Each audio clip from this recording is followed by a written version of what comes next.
Bienvenidos al campus virtual del ciclo 2019-1. Soy la profesora Débora Ponce del curso de Educación Cívica y en la semana 11 tocaremos el tema de poder legislativo. Hoy día vamos a trabajar el poder legislativo. Recordamos que el poder legislativo es uno de los tres poderes del Estado que corresponde a la zona del gobierno central o gobierno nacional. Los tres serían poder ejecutivo, legislativo y judicial. Lo primero que tenemos que mencionar es en quién reside este poder o por quién es representado este poder. Y sabemos que reside en el Congreso de la República. A partir de ahora nos vamos a acostumbrar a utilizar los conceptos completos. Por ejemplo, si hiciésemos poder ejecutivo, ya no vamos a decir el presidente, sino el presidente de la República, porque durante todo lo que vendría a ser el estudio del gobierno vamos a encontrar varios presidentes. En este caso es Congreso de la República completo. Tiene su sede principal en el Palacio Legislativo. El Congreso de la República es un órgano representativo por elección universal, es decir, por voto de la ciudadanía cada 5 años. El Congreso es unicameral, es decir, 130 congresistas pertenecen al mismo tipo de función. Había un debate por si es mejor bicameral o unicameral, pero no todos entendíamos este concepto. Podríamos decir que antes eran 120 congresistas, obviamente son 10 más porque representan más que toda la parte del Lima y población que se encuentra en el extranjero, por eso aumentaron 10 más. Y el concepto de bicameralidad involucraría a que tengamos nosotros un grupo de senadores y otro de diputados. La diferencia es que el senador siempre va a representar la extensión de la nacionalidad, o sea, de la nación, dando también leyes macro, mientras que el diputado representa parte de la población, más que todo distrital o regional, dando leyes básicas para cada, en este caso, departamento. El senador y el diputado ambos son parlamentarios, pero casi siempre lo que genera el diputado tiene que ser legalmente aprobado por el senador, lo que en algunos países entrampa la aprobación de leyes, o en otros mejora la administración del poder legislativo. Se dice que nuestros congresistas cumplen un periodo parlamentario.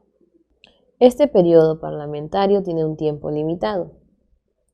Cada año, dentro de estos 5 años que tienen ellos, equivale a la fecha del 27 de julio al 26 de julio, porque siempre ellos juramentan un día anterior del presidente.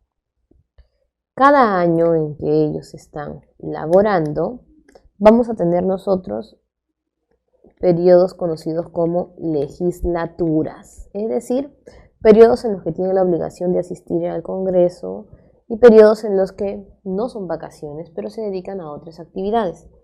Las legislaturas son 2, una es del 27 de julio al 15 de diciembre y la otra legislatura corresponde al 1 de marzo al 15 de junio. Algunos los fastidian a los congresistas diciendo que tienen vacaciones escolares de verano y de julio, pero es un tipo de legislatura. Pero ellos no asisten siempre al Congreso para reunirse en el pleno donde están todos juntos. Casi siempre asisten para las reuniones de sus diversas comisiones en las que ellos están participando. Puede haber una legislatura extraordinaria, porque las dos anteriores son ordinarias. Cuando el presidente del Congreso o el presidente de la República solicita que se reúna el pleno completo en una fecha que no está estipulada dentro de las legislaturas ordinarias. Ellos son los encargados de convocar a estas legislaturas extraordinarias. Ahora, un congresista tiene una serie de funciones, requisitos y características especiales para obviamente ser congresista. Empezamos primero por sus características para postular. ¿Qué se necesita para ser congresista? Solamente tener 25 años como mínimo. Segundo, ser peruano de nacimiento, no nacionalizado por opción ni naturalización. Luego, tener derecho de sufragio, es decir, no tener problema con interdicción, pena privativa y obviamente sentencia de inhabilitación de derechos políticos. Además, todos deben presentar su hoja de vida, pero esta hoja de vida no es un requisito para ser excluido, sino para que las personas sepan a lo que se ha dedicado. ¿Qué ventajas le va a dar ser congresista? Es decir, va a tener un poder especial de supercongresista. Lo primero, no está sujeto a mandato imperativo. Es decir, el congresista, el pleno, no tiene que obedecer las órdenes de otros funcionarios en la toma de sus decisiones. Nadie puede condicionar la decisión del pleno ni obligar al pleno a tomar una determinada decisión dentro de las funciones del poder legislativo que le compete. Y eso es lo que vemos actualmente entre los diversos poderes, ¿no? Poder a poder tratan de condicionarse y eso no está permitido. Segundo, no está sujeto a interpelación. Es decir, ningún funcionario del Estado puede hacerle preguntas sobre lo que ellos están realizando frente al fuero de otro poder. Nadie lo puede interrogar, en otras palabras. Siguiente. Goza de inmunidad. Es decir, no puede ser detenido y sometido a juicio, salvo que le levanten la inmunidad. Dentro de esa inmunidad tiene una sanción que no excede de 120 días de legislatura, que es la suspensión. El otro caso sería levantarles la inmunidad. Cuando les levantan la inmunidad, el Poder Judicial ya puede actuar como cualquier persona. Pero también existe otra medida. Cuando el Congreso, ese es el famoso desaforo, porque siempre tenemos ese problema con los términos. Cuando el Congreso lo quita, lo inhabilita de sus funciones hasta más de 10 años. Este cargo como congresista es irrenunciable, no puede dejar de ser congresista. Es irrevocable, no lo pueden sacar de congresista. Es irremovible. Y se supone que obviamente era un cargo que podría ser reelegible. Ahora tenemos que ya no hay reelección inmediata por lo aprobado en el referéndum, aunque todavía no se hace efectivo el proceso, ¿no?, de la reforma. Este cargo además es incompatible con otra función pública, a excepción de ministro de Estado. Puede ser ministro, por eso hemos visto que muchos congresistas llegan a ser ministros. Luego, si es vicepresidente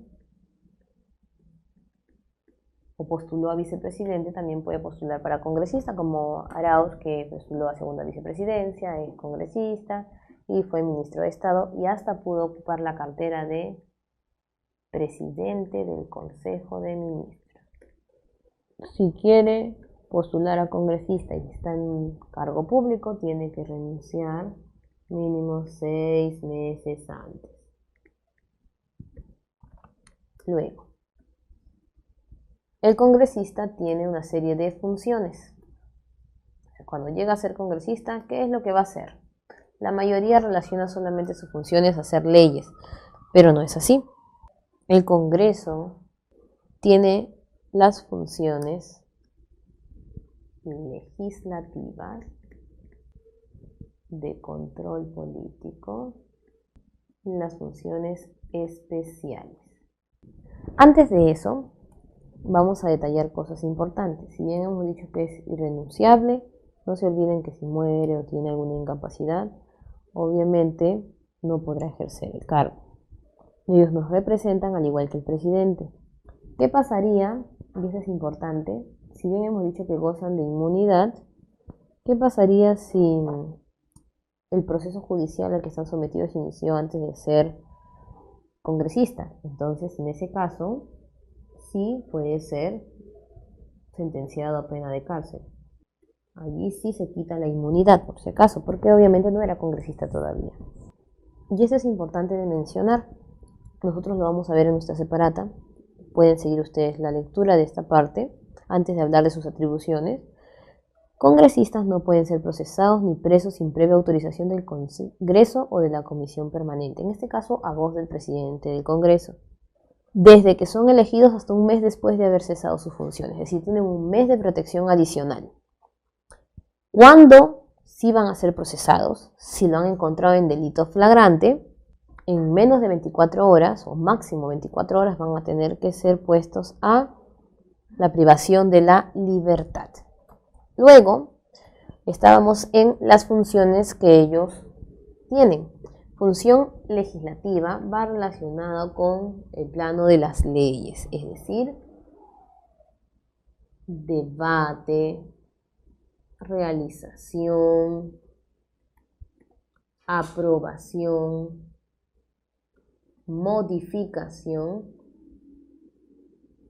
entre otras cosas que tengan que ver con constitución o reformas constitucionales, como lo vemos ahora en televisión, resoluciones legislativas y leyes. De igual manera también la interpretación de las mismas. Control político tiene que ver con los ministros y funcionarios. Vamos a poner ministros porque es lo más importante. Ellos tienen la facultad de aprobar acuerdos, fiscalizar, interpelar a los ministros. Eso lo vemos reflejado en la clásica investidura, que suelen solicitarla como voto de confianza o de censura. Y las especiales tienen que ver con cargos de las OCAs u órganos constitucionales autónomos, es decir, tienen la facultad de la elección de funcionarios, pero no son cualquier funcionario, sino de altos funcionarios, como son miembros del Tribunal Constitucional, Defensor del Pueblo, director del Banco Central de Reserva y ratificación del BCRP y la Superintendencia de Banca y Seguros. En otras palabras, ellos tienen la posibilidad de elegir a ciertos funcionarios que van a estar a la par en el trabajo del poder o gobierno central. Esto lo vamos a refrescar más que todo cuando ya veamos órganos constitucionales autónomos, porque cada órgano va a especificar cómo es elegido su representante principal.